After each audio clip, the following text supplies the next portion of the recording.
You know, there were so many years that I was inside that I would dream of things. And for me, it was always little things. I think for some people, it was like these big grandiose plans of owning a business or running whatever.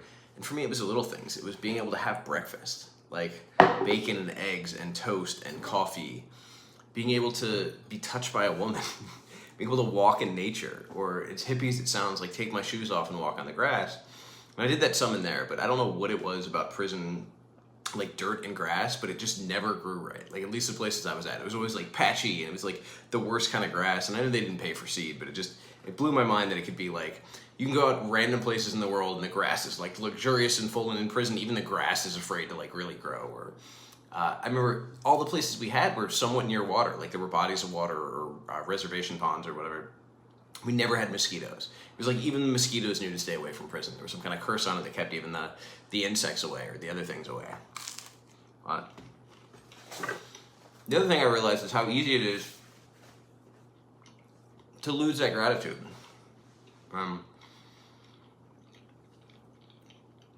Because the first free cup of coffee, the first free breakfast, the first free experience in so many ways was one of the most meaningful moments. Like it was one of those things where everything faded away and it was just there. It was just pure presence. But now it's been 19, almost 20 months. And I sometimes forget that, and I sometimes lose that, and I'm sometimes looking ahead. As if like this right here, right now, isn't enough. And I have to stop and remind myself, you know, where I was 20 months ago or what I was doing. Thank you very much. And really find gratitude in that, because I didn't get to eat bacon for 19 years. I didn't get to do the things that I do now. And there's something significant about that. I have a friend who was in this terribly abusive relationship for a long time. And she always says she had to go through 10 years of hell to live the rest of her life in heaven. And I think that sometimes we need that comparison. We need that place of having not had our needs met or not been comfortable and not been safe or not been whatever, to then appreciate on a daily basis those things when we have them. Because we grow up in a place of safety and security, we don't necessarily recognize what we have. We don't necessarily connect to gratitude, and oftentimes we want more. So I'm trying to stay connected to that gratitude. So, making nice breakfast is a good way.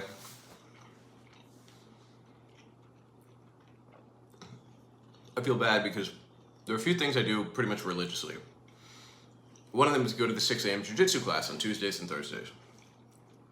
My favorite people, I love the training, but when I set my clock or my alarm last night, I accidentally set it for 5:30 p.m. instead of 5:30 a.m. because I had to set it, I think the other day I had to set it for 5:30 p.m. for something I was doing, and so I forgot, and when I woke up, it was too late.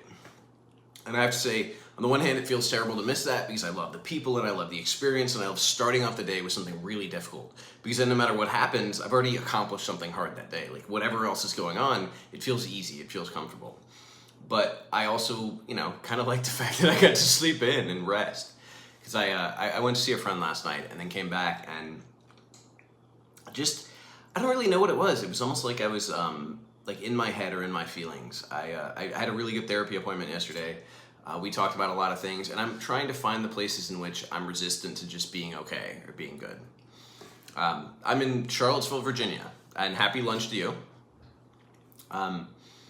Because there's some part of me that, we talk about sabotaging our, the good things in our lives. There's some part of me that when things go well or when things are good, I'm just waiting for the other shoe to drop. I'm just not able to stop and appreciate and be where I am and enjoy.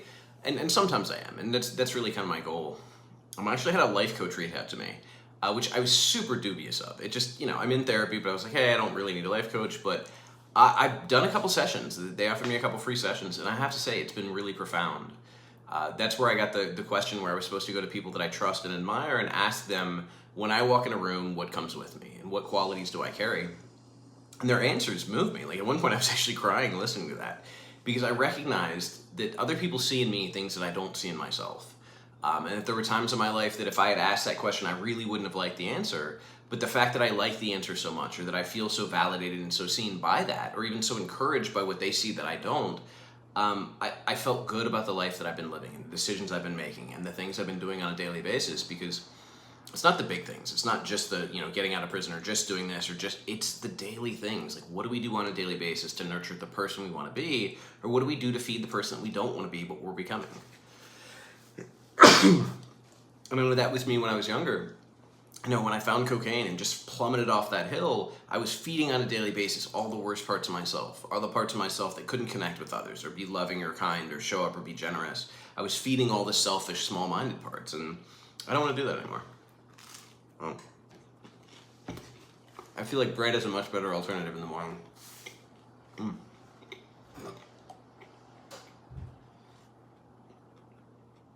But it's also been so beautiful. I love when spring comes before it's super hot, but it's still warm. Go and get out on the bike, walk everywhere, just feel kind of comfortable. It just means the world to be able to be out in nature. In prison we had rec, and most places we had rec every day. And so I would get into a routine, depending on the work schedule I did, where I would try to go out in the morning or the afternoon or the evening. The morning would usually be my workout time, or just walk. The afternoon would be my workout time if I didn't work out in the morning. And the evening would usually be soccer or something like that. So depending on what time of day I could get out or how many times I could get out. And when I first got to Nottoway and I was 20 years old, 19 years old, like, it was great. I could do anything. I wasn't tired. I wasn't sore. And I could work out 3 times a day. But now I'm getting old and it doesn't work that way. I have a couple friends who started doing soccer leagues, and they keep inviting me to go, and I'd like to. I just realized I'm not sure that I could kick up to a whole soccer game. Okay. Yeah, you can definitely DM me on Instagram. Yeah, writeaprisoner.com was the service that I used. So the way it works is the prisoner pays, or the prisoner's family or friends pay, to put a pen pal ad up, and then people can scroll through those for free on the website. So if somebody out in the world wants to write somebody, you can look at a bunch of pictures, see a bunch of bios, see a bunch of, contact information, opportunities. It'll list people's charges. Like, it gives you the opportunity to, like, get to know a person from afar, like, create a sense of safety. And a lot of the people that I talk to, and a lot of the relationships that I still have today from that, are from that experience, because somebody was looking through for whatever reason and found, hey, I want to talk to somebody, and they were interested in what I had written, or they liked the picture, who knows. But it's a good way to do it and not be blind. But just recognize there are also a lot of dynamics going on there that are not always... People aren't always being honest with themselves when they write, as well as when they're putting out there to be written to. No. But yeah, those were some of the most meaningful things. I was just telling my friend last night, one of the people that wrote me while I was in there is now inviting me to meet with their boss, who is the head of a nonprofit that does a lot of prison reform stuff. So bizarrely, a conversation, or written conversation years ago, has led to a friendship that's maybe leading to some great opportunities for the nonprofit, or for service work, or for connecting with other people in this space. And it's just such a small world. So, and I really have realized in the time that I've been out, you hear that saying, you hear that it's not about what you know, it's about who you know, but I'm realizing how true that is. Having been to South by Southwest and watched venture capitalists just throw money at people because of who they are, because of the room they're in, or watching nonprofits get funding just because of who's at the helm, regardless of whether they have things flushed out. Like, there's a nonprofit I know of that has a great slogan, and they got a great person at the helm, but they have absolutely no idea what they're doing, and just got an insane amount of money. And I guess that's it, because what a lot of the venture capitalists said is that you don't invest in the idea, you invest in the person. You find a person who's passionate and smart and capable, they're going to do something with it, so you just trust them. And that makes sense, because I don't know anything about biotech, and if I had a bunch of money to invest, I wouldn't be able to understand the science behind it. It would take me a long time. But I could find somebody who I knew was good and smart and capable and driven and had a track record of success, and I could trust in them knowing the tech, or them knowing what was going on. So it makes sense.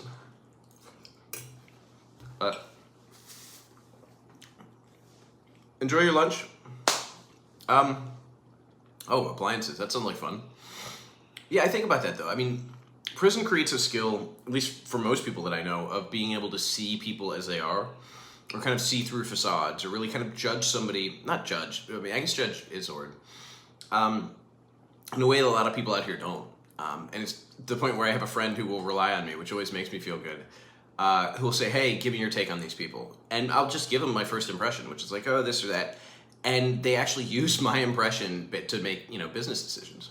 And I always find that interesting, because I think it's a place where people run games so often, or there's so many things you hear, you see so many different types, and you're in such close proximity that it's like going through all the simulations, right? Like, you've been through all the simulations, so you begin to get comfortable with and understand, what's going on, or who people are. So yeah, it's interesting to think of how that applies. I've got a friend who works for the ACLU of Virginia, who's a lobbyist, who has made some incredible connections and helped push through some incredible legislation because of the fact that he can go in and read a room. He can go in to any room, regardless of the person's party affiliation, regardless of their history, what's going on, and he can read and understand like who they are and where they're at and how to best reach them or how to best build a relationship. I mean, it's not just manipulation. I mean, he actually goes and builds relationships. He finds common ground. And that's one of the things I really admire about him. I was down in Richmond with him the other day for the Right to Vote rally, because the governor's been like rolling back access to rights restoration for people who've gotten out of prison, which is really unfortunate. But I've realized that there's some skills, like oftentimes trauma or difficult experiences give us the skills that can serve us best in a particular environment. It's a question of how to use those outside. Now, the guy who functions really well on patrol in a war zone, that those tools serve him really well on patrol in a war zone. They do not serve him so well when he gets back to society. So how do you use that? How do you heal that trauma? Or how do you use that trauma to inform a better way forward or a better skill set? I had a really great conversation with Nick, the guy who runs Fly Through It, the nonprofit that trains veterans to become pilots, gives them a structure and something to focus on and something to do and a new identity. And just, I think it's an amazing group. And we were talking about how difficult it can be to adapt and how many different people or how many different approaches people take and how some work and some don't and how extreme measures are sometimes needed, because it can be just incredibly difficult to just adapt to a new environment. But again, sometimes those skills come in handy. Sometimes those become our superpowers. I know Jocko Willink talks about that. His ability to dissociate becomes his superpower because he can just freeze and step back and see things for what they are. And I've actually always joked he's the only other person I've ever heard say that, because most of my life I've said, oh, dissociation is my superpower, because I could get a tattoo, or I could be in one of those dumb things in teenage years where you put a cigarette between two arms and see who flinches first. And I could always do that because I could just not be there. I could just dissociate from where I was. And so recognizing, okay, maybe maybe in the midst of chaos, like that's where I can step back and I have a perspective that other people don't. But getting back to what this all started with, I am grateful to be here today. I'm grateful to have a plate of food. I'm grateful to be talking with somebody from New Zealand, and recognize just how lucky I am, because there are so many people who had the same situation as me, who are just as deserving, who work just as hard, who aren't here today. And I think that's driven a lot of my survivor's guilt, which has been kind of a compulsion to show up and do work, even when I don't have the resources to do it.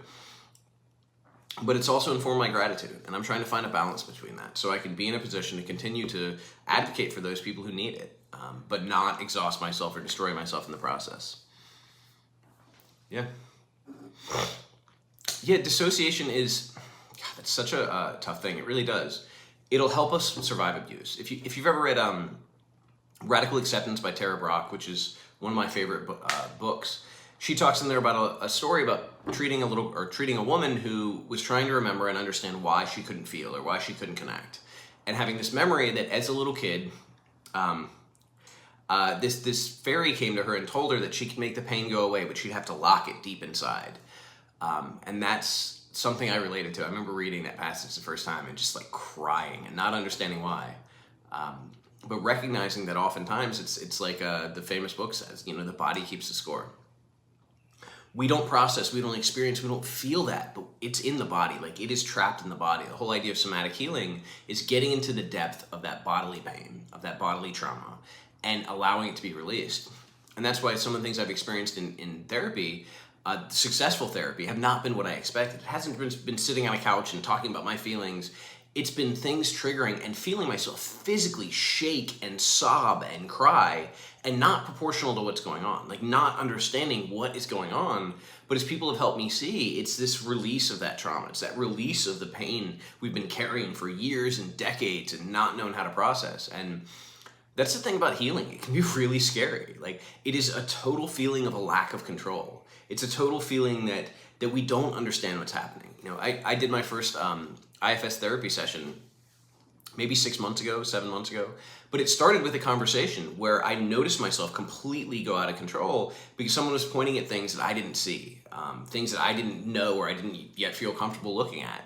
And all of a sudden, like, I just completely collapsed. I made a bunch of really bad decisions. Like, my brain just misfired because I couldn't process that.